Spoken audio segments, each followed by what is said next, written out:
장기를 기증하는 분들이 상대적으로 적기 때문에 외국에 있는 장기를 들여오는 일이 우리나라에도 있다고 합니다. 어느 나라는 장기 기증을 하는 그런 사람들이 참 많아서 꼭 필요한 사람들에게 생명을 나눠주는 일이 잘 되고 있고, 또 어떤 곳은 장기 기증하는 사람들이 많지 않아서 꼭 필요한 사람들이 혜택을 받지 못하는 나라가 있습니다.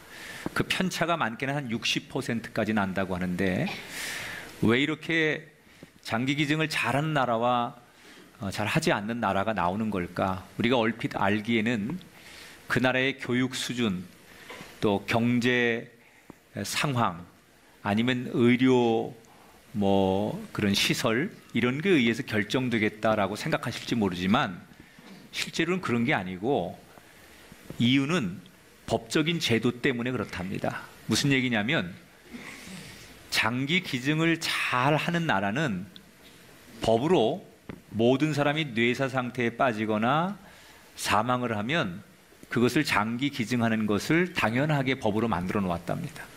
다만 나는 장기 기증을 못하겠다 또는 안 하겠다 할 경우에만 자기가 서류를 내면 되는 거예요. 반대로 장기 기증이 잘 안 되는 나라는 내가 장기 기증을 하고 싶으면 서류를 내가 써서 사인해서 신청서를 내야만 장기를 기증할 수 있는 거예요. 똑같은 사안이지만 어떻게 접근하냐에 따라서 굉장히 잘 될 수도 있고 안 될 수도 있는 거예요. 그러니까 장기 기증을 의무화하는 나라에서는 안 되는 이유, 내가 장기 기증을 할 수 없는 이유를 찾느라고 서류를 꾸며내는 것 외에는 그냥 가만히 있으면 자동으로 되는 거고, 하려고 해도 내가 시간을 내서 서류를 내야 되고 하겠다는 의사를 표해야 되니까 그런 데일수록 낫다는 거예요. 접근 방법이 뭐냐, 어떤 시각으로 바라보느냐에 따라서 모든 상황이 달라질 수 있습니다. 복음도 그런 것 같습니다.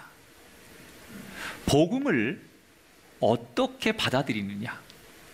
어떤 사람에겐 오늘도 이 복음이 그저 예배에 나와서 내가 예배를 드리는 가운데 그냥 설교 시간에 듣는 말씀, 그래서 종교적 메시지로 오늘도 들려지는 복음을 이해하고, 그러다 보니까 오늘 예배가 어떤 분에게는 종교 행사, 썬데이 크리스찬이 드리는 예배, 그거 이상은 없어요. 오늘도 교회를 나갔는데 그냥 주일이니까 예배를 드리다가 메시지를 들은 것뿐이지 그 이상도 그 이하도 아닌 사람이 있어요. 그런데 어떤 사람은 오늘 듣는 복음이 이게 그냥 설교가 아니라 하나님의 음성이고 하나님의 말씀이기 때문에 이걸 받아들이면서 자기 입으로 아멘이라고 외치고, 이 말씀이 나를 구원했다고 생각하고 이 말씀이 나의 영혼이라고 받아들이는 사람에게는 오늘 예배가 그냥 종교 행사의 한 부분으로 지나지 않을 거라는 거예요. 저는 여러분, 오늘 예배가 그냥 우리가 예배에 참석하다 보니, 교회를 와서 이렇게 앉아 있다 보니 그냥 인도하는 대로 예배를 드리고 그 가운데 말씀도 듣고 그냥 돌아가는 그런 예배가 아니라, 오늘 내게 주시는 말씀, 이 예배가 나를 위해 준비된 구원의 예배, 구원의 말씀이 되시기를 주의 이름으로 축원합니다. 오늘 우리가 읽은 성경에 보면 복음에 대해서 서로 다른 이해를 하는 세 부류의 사람을 만나게 돼요. 오늘 얘기는 이런 거예요. 예수님께서 어떤 마을에서 귀신에 사로잡혀서 악한 영에게 붙들려서 건강하지 못하게 사는, 장애를 가지고 살아가는 한 사람을 불쌍히 여기셔서 고쳐주는 이야기로부터 시작이 됩니다. 그런데 이 예수님께서 그 불쌍한 사람을 고쳐주고 악한 영을 그 사람에게서부터 쫓아내 주시는 이것을 많은 사람들이 목격을 하고 이 사건을 지켜보게 됩니다. 그런데 그 사건을 바라보는 사람들의 평가가, 반응이 각각 다르다는 거예요. 사건은 하나인데 그 사건에 대해서 이야기하고 평가하는 사람들의 반응이 저마다 달라요. 자, 첫 번째, 어떤 사람들이 있었느냐? 그 예수님이 전하는 복음과 예수님이 행하는 사역에 놀라움을 갖는 사람이 있었어요. 14절에 보니까 예수께서 한 말 못하게 하는 귀신을 쫓아내시니 귀신이 나가매 말 못하는 사람이 말하는지라 무리가 놀랍게 여겼으나, 이렇게 나와요. 예수님이 행하신 그 기적을 보자 사람들이 놀라는 거예요. 여러분, 한번 물어볼게요. 여러분들이 복음을 처음 대했을 때, 예수님을 처음 믿고 처음 영적인 체험을 했을 때 여러분의 감정의 반응은 뭐였습니까?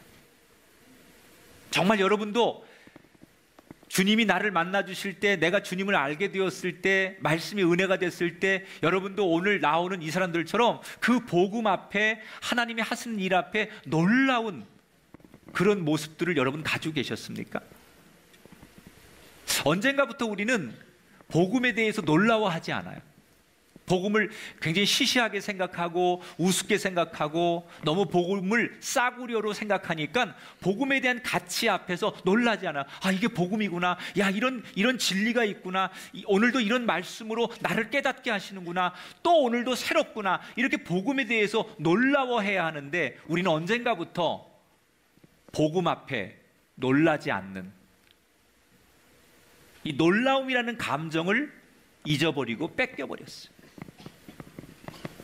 여러분, 하나님을 만나면 놀라워야 돼요. 우리가 하나님을 만난다는 것은 놀라운 일 아닙니까? 여러분, 날마다 내가 하나님 앞에서 기도하다 하나님 앞에 응답받고 또 하나님 말씀이 나를 지배할 때, 내가 은혜를 받을 때, 성령이 역사할 때, 여러분 인생에 작든 크든 기적이 일어날 때 놀라는 인생이 되기를 주의 이름으로 축원합니다. 사도행전에 보면 2장 6절 7절에 초대교회 예수님의 제자들이 성령 충만을 받고 방언으로 막 기도를 했어요. 그랬더니 사람들이 다 놀라는 거예요. 이상한 말을 하니까.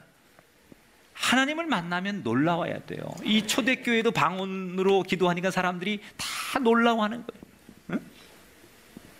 그런데 여러분, 우리가 이 두 사건에서 한 가지 아쉬운 게 있어요.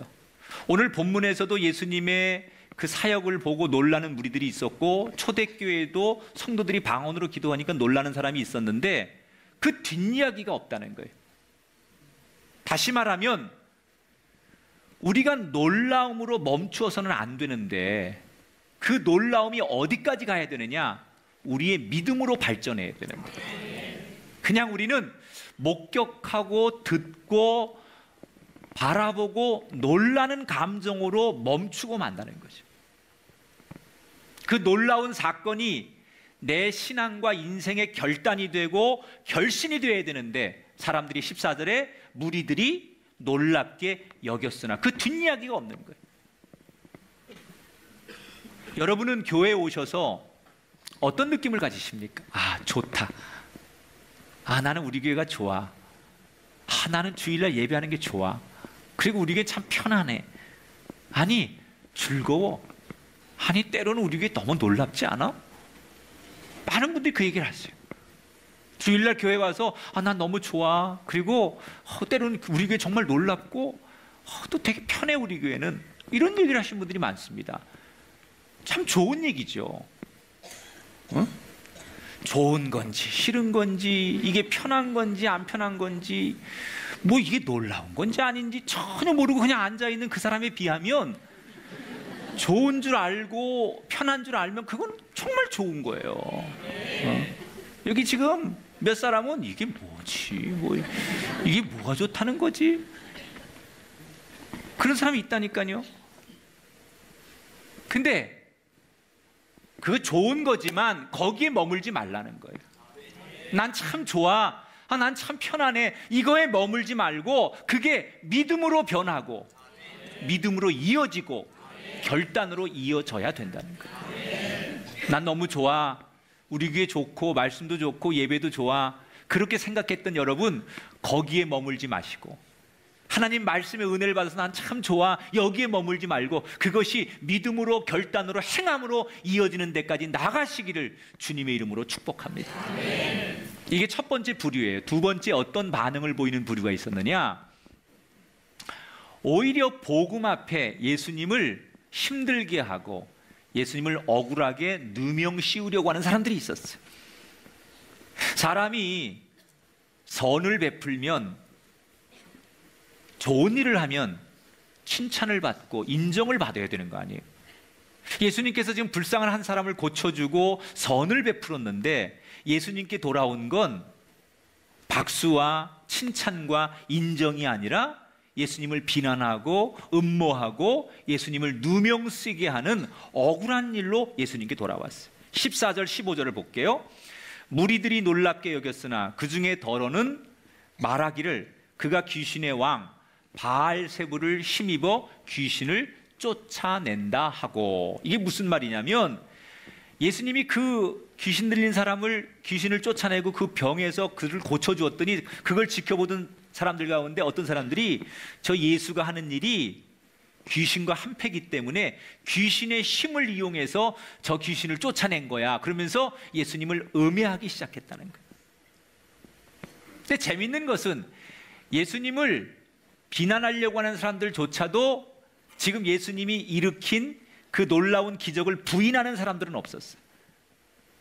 예수님이 하신 일은 동의는 하는데 그게 예수님의 거룩한 힘으로 한 것이 아니라, 이 바알세불이라는 것은 귀신의 왕, 사탄의 왕이란 뜻이에요. 그 당시에 그 귀신의 왕으로서 우두머리로서 귀신을 쫓아내는 거야. 그러니까 예수님도 귀신과 한패야, 무당 같은 존재야, 이렇게 예수님을 비하하고 평가절하하고 예수님을 형편없는 존재로 사람들이 깎아내리기 시작했다는 거예요.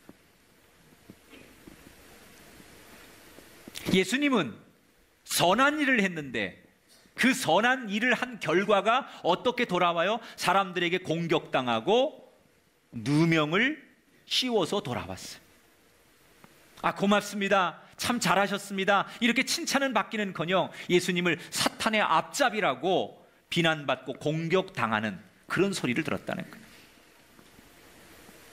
여러분, 우리가 세상 살다 보면 내 뜻과 상관없는 일들에 휘말릴 때가 있어요. 그래서 때로는 우리 주변에 나는 정말 억울합니다, 소위 나는 누명을 썼습니다, 이런 사람들을 많이 만나요. 아마 그런 분들이 현대에 올수록 더 많아지는 것 같아요. 저도 여러분도 살다 보면 우리가 참 억울하게 당할 때가 있어요. 비난을 당하고 뭐 교회도 그렇고 막 이런 어떤 사람들의 이야기 속에서 억울한 소리를 들어야 될 때가 있어요. 아주 신실한 성도들이 오히려 그 한쪽에 있는 교인들한테 비난을 당할 때가 있어요. 그럼 왜 교인들이 교인을 비난하고 목회자가 목회자를 비난하고 교회가 교회를 비난할까? 당시에 지금 여기 예수님의 기적을 본 사람들이 유대인들이에요. 하나님을 믿는 사람들이에요. 그런데 이 사람들이 예수님을 비난해요. 왜 그럴까? 인간은 원래 본성이요, 굉장히 교만하고, 인간이라는 게 죄성을 가지고 있다는 게 뭐냐면 하나님을 믿지만 그 하나님의 일이 나를 통해 이루어져야지 다른 사람을 통해서 그런 일이 일어나는 걸 못 받아들여요. 시기심. 예수를 믿어도요, 저 사람이 나보다 하나님 앞에 더 잘하면 그걸 박수 쳐주고 그걸 귀히 여겨야 되는데 저 사람이 나보다 하나님 앞에 더 잘 쓰임 받는 것이 내가 그렇게 하고 싶은데 내가 안 되는 거에 대한 시기심, 이게 인간의 죄성이거든요. 그게 나도 모르게 올라오는 거예요. 그래서 그 상대편에 대해서 비난을 하는 거예요. 지금 유대인들이 예수님을 비난하는 거예요. 여러분이 만약에 이렇게 억울한 일을 당하시면 여러분은 어떻게 하시겠어요? 기분 나쁘지요. 사람이 감정이 확 상하죠. 나는 선을 베풀었는데, 나는 호의를 베풀었는데 상대가 내 선과 호의를 이렇게 악용해서 오히려 이렇게 나를 힘들게 할 경우 대개 사람들은 감정적인 컨트롤이 안 돼요. 그래서 그 감정의 순간 그 감정을 이기지 못하면 사람이 못된 행동을 하고 이에는 이, 칼에는 칼, 그래서 복수도 하고 또 세상적인 방법으로 그 문제를 풀려고 하죠. 아마 우리가 많이 그런 걸 경험했을 거예요. 그런데 예수님이 이렇게 억울한 상황에서 어떻게 하시느냐? 지혜로 풀어요. 지혜로. 감정으로 풀지 않고 지혜로 풀더라는 거예요. 어떤 지혜로 푸냐? 그렇게 예수님을 음해하고 비난하고 누명을 씌우는 사람들에게 질문과 대답을 통해서 논리적인 지혜로 이 문제를 종식시켜요. 자, 예수님께서 당신이 한 일은 인정하지만 그거 귀신의 힘을 이용해서 한 거지 뭐 그러면서 예수님을 무당 취급 정도 하니까 예수님께서 뭐라고 그들에게 대답을 하시냐? 18절에 이렇게 대답하시죠. 너희 말이 내가 바알세불을 힘입어 사탄의 힘을 입어서 귀신을 쫓아낸다 하니 만일 사탄이 스스로 분쟁하면 그의 나라가 어떻게 서겠느냐? 너희들 나보고 사탄이라고 하는데 사탄이 사탄을 쫓아낸다는 게 말이 되냐? 그 말이에요.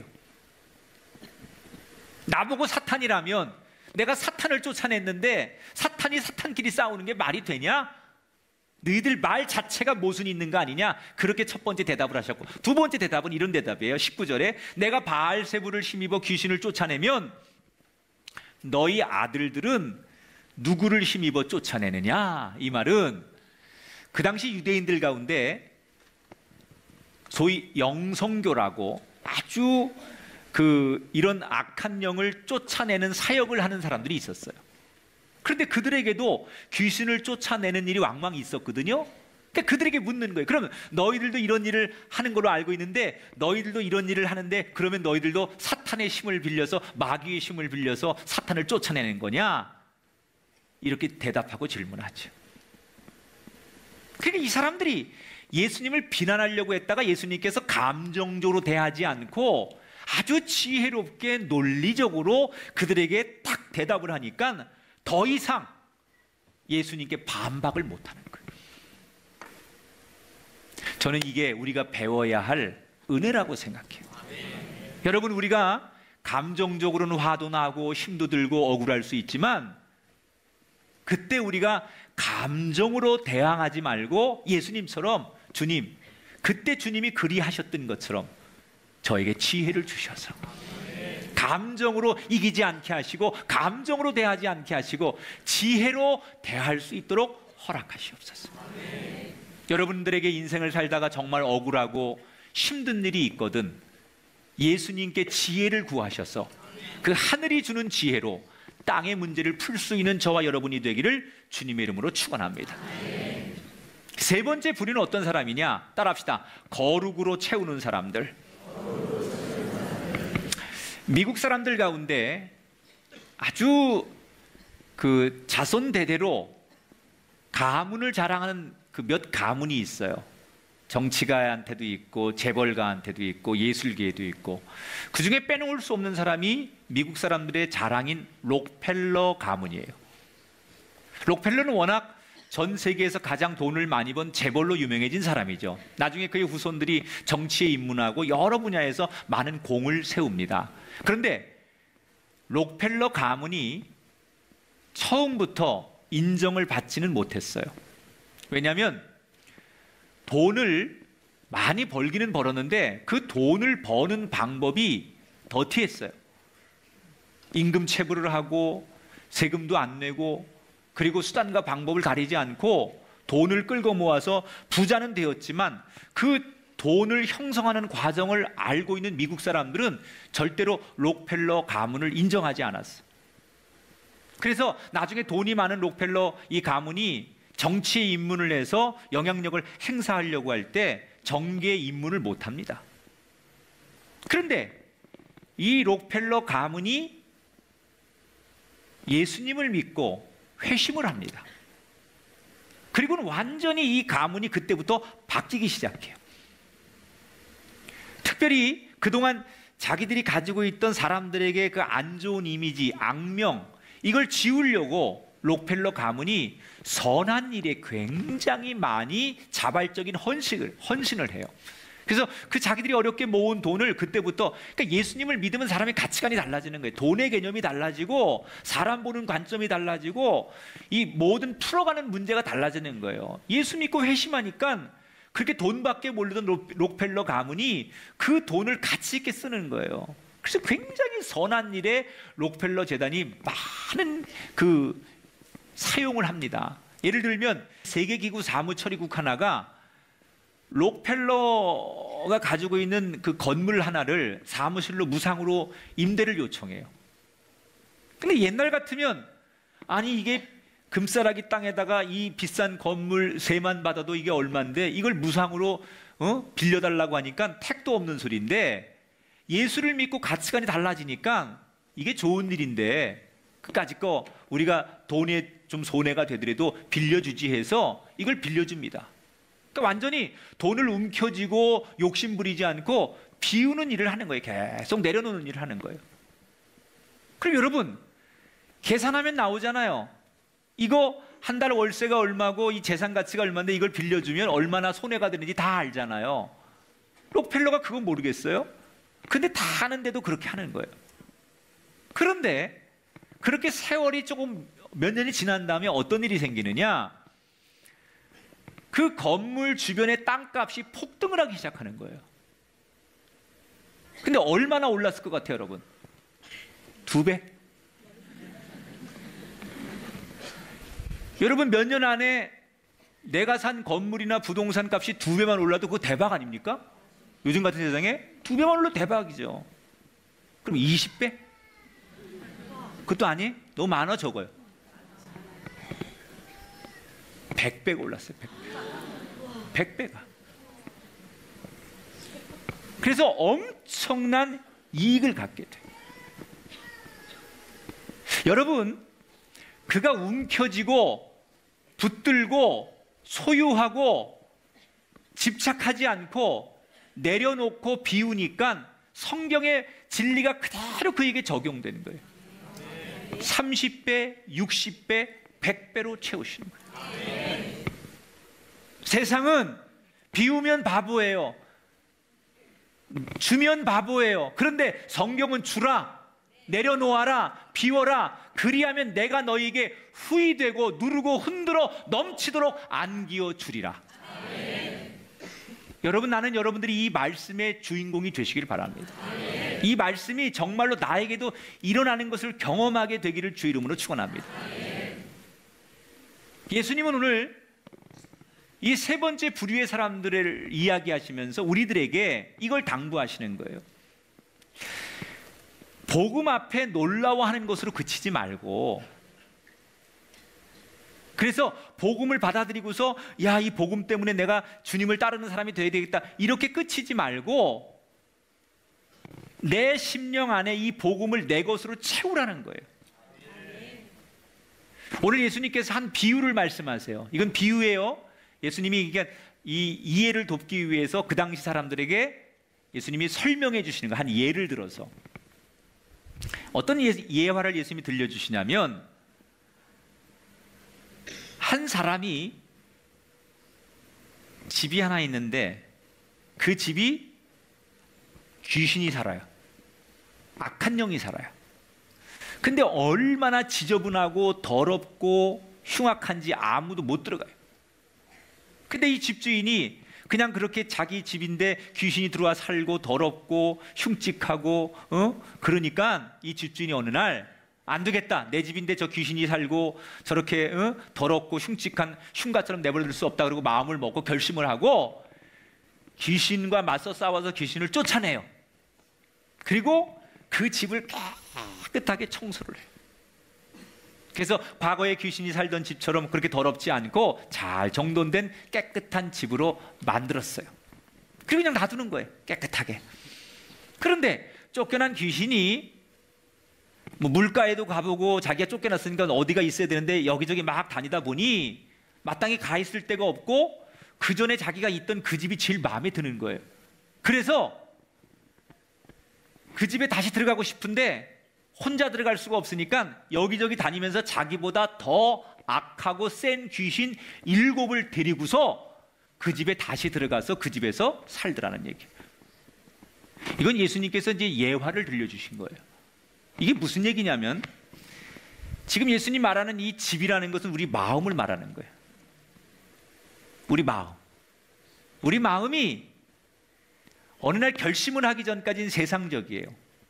세상 사람들처럼 갖고 싶은 거 수단과 방법을 안 가리고 가지려고 하고 욕심을 갖고 미워하고 세상 사람처럼 똑같이 사는 거예요. 그런데 어느 날 내가 결심을 해요. 나 이렇게 살면 안 되겠구나. 이렇게 사는 게 의미가 없겠구나. 이렇게 살면 더 이상 내가 행복하지 않아. 그래서 내가 마음에 결심을 해요. 그리고 내 마음속에 추하고 더러운 세상적인 거, 내가 살던 방법을 다 버려요. 청소하는 거예요. 나 이제 이렇게 안 살아. 술도 끊고 담배도 끊고 내가 세상적으로 살던 방법, 젊을 때 살던 그런 거, 나 인간적인 거 다 버리고 이제는 정말 내 마음을 깨끗하게 하고 욕심 없이 그리고 살 거야. 그리고 우리가 결심하는 거죠. 그런데 문제는 그렇게 결심하는 것까지는 좋은데 그렇게 결심만 하고 그냥 그렇게 내 마음속에 있는 추하고 더럽고 옛 습관을 다 버리는 건 잘했는데 내 빈 마음을 무언가로 다시 채우지 않으면, 그냥 빈 상태로만 그렇게만 두면, 과거와 단절됐다고 해서 내가 거룩해지는 게 아니라 그냥 그렇게 놔두면 시간이 지나다 보면 떠났던 그 죄악이 다시 더 강한 죄악으로 나를 유혹해서 다시 옛날보다 더 많은 죄의 소굴이 되는 게 인간의 마음이라는 거예요. 아멘. 인간이요, 의지와 감정을 가지고 나는 이제 이렇게 안 살아. 나 이제 회개했어. 나 이제 오늘부터 교회 다니기로 했고 예수 믿을 거니까 나는 이제 더 이상 술도 끊고 나는 이제 세상 문화도 다 끊고 난 이렇게 살 거야 라고 하는 게 좋은 거예요. 그게 결심이에요. 그게 시작이에요. 그런데 그렇게 시작한 것만 가지고 사람이 의로운 사람이 되느냐? 그게 아니라는 거예요. 그 마음에 하나님의 말씀이 채워져야 돼요.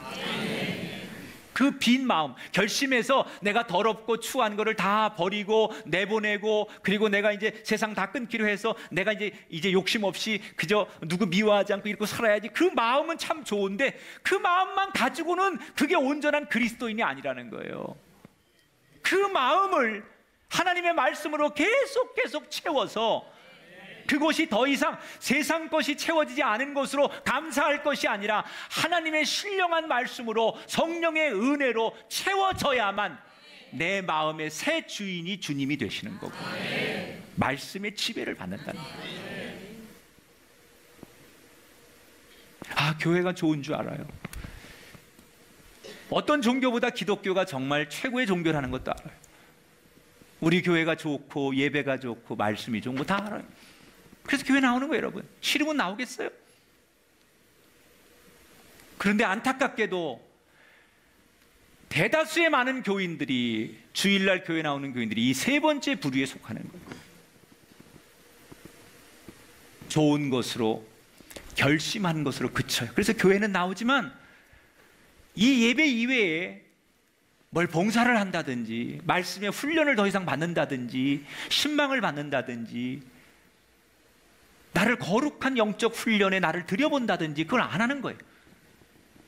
내가 옛날에 비하면 그 세상 끊고 내가 과거를 단절하고 이렇게 교회 나오는 것만 해도 내가 개가천선한 거고 나는 정말 의로운 사람이 된 거고 하나님의 백성이 된 거고 내가 세례도 받았고 직분도 받았으니 나는 그때에 비하면 좋은 사람이야 라고 여러분들이 위로받고 그것으로 만족한다는 거죠. 그게 온전한 그리스도인은 아니라는 거예요. 비웠으면 반드시 채워야 돼. 그냥 비워진 채로 두면 떠나갔던 귀신이 더 강한 7 귀신을 데리고 들어와 다시 주인 노릇을 하듯이 인간의 마음은 어떤 상황이 되면 또 그럴 수 있기 때문에 우리가 결심했다면 하나님의 말씀으로 성령으로 채워야 돼. 할렐루야. 여러분의 마음을 정결하게 청소하시되 여러분이 진심으로 회개하시되 그곳으로 멈추지 말고 새로운 하나님의 말씀으로 채워지게 되기를 주의 이름으로 축원합니다. 그건 많은 사람들이 매주마다 내가 잘못 살았지 후회해요.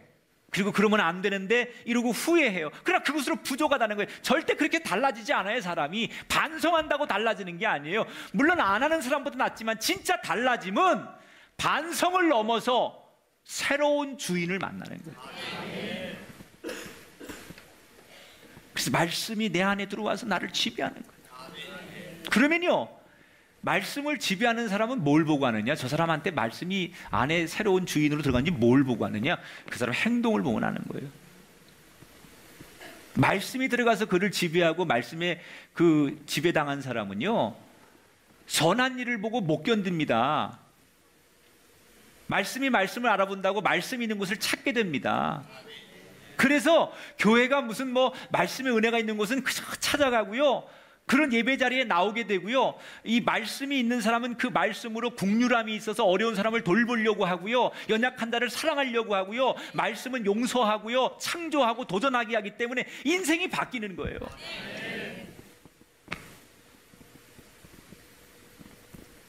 후회와 반성으로 그치는 인생이 아니라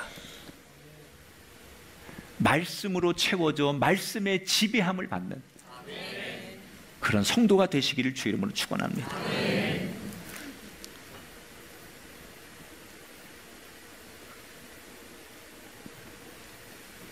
어떤 분은 난 예수님을 핍박하지 않아, 예수를 핍박하는 그 많은 사람들에 비하면 난 예수를 핍박하지도 않고 예수님을 욕하지 않아, 이런 걸로 자기를 스스로 위로하는 분이 있어요.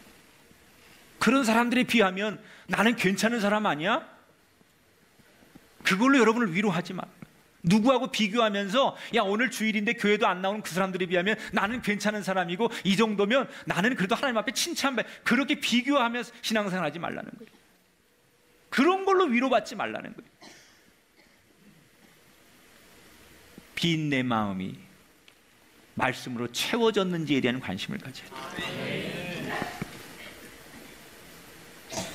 비워진 마음으로 만족하지 마시고 채워지는 것으로 감사한 저와 여러분이 되기를 축복합니다. 여러분은 오늘 하나님의 복음 앞에 어떤 사람이십니까?